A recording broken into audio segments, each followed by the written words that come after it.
નમસ્કાર, હું છું પ્રિયા અને તમે જોઈ રહ્યા છો જનતા કી જાણકારી ન્યૂઝ। નજર કરીએ આજના સમાચાર ઉપર। લખતરના ભાથરિયા પ્રાથમિક શાળા ખાતે સાંસદ ખેલ મહોત્સવનું આયોજન કરાયું।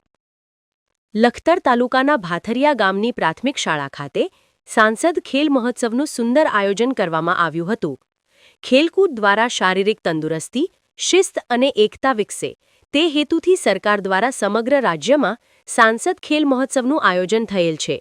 ત્યારે લખતર તાલુકાના ભાથરિયા ગામની પ્રાથમિક શાળા ખાતે ગામના સરપંચ અને લખતર તાલુકા ભાજપ ઉપપ્રમુખ મહેશભાઈ મેણિયાની વિશેષ ઉપસ્થિતિમાં ખેલ મહોત્સવ યોજાયો હતો, જેમાં શાળાના વિદ્યાર્થીઓ દ્વારા કબડ્ડી, ખોખો, રસ્સાખેંચ જેવી રમતોમાં ઉત્સાહભેર ભાગ લીધો હતો।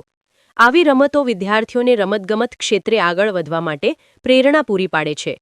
શાળાના આચાર્ય દેવેન્દ્રસિંહ જાડેજાના માર્ગદર્શન હેઠળ કાર્યક્રમને સફળ બનાવવા સમગ્ર સ્ટાફે ખૂબ સારી જહેમત ઉઠાવી હતી। સમગ્ર કાર્યક્રમનું સફળ સંચાલન શાળાના શિક્ષક વિરેન્દ્રસિંહ રાણા દ્વારા કરવામાં આવ્યું હતું। રિપોર્ટ જયેન્દ્રસિંહ ઝાલા।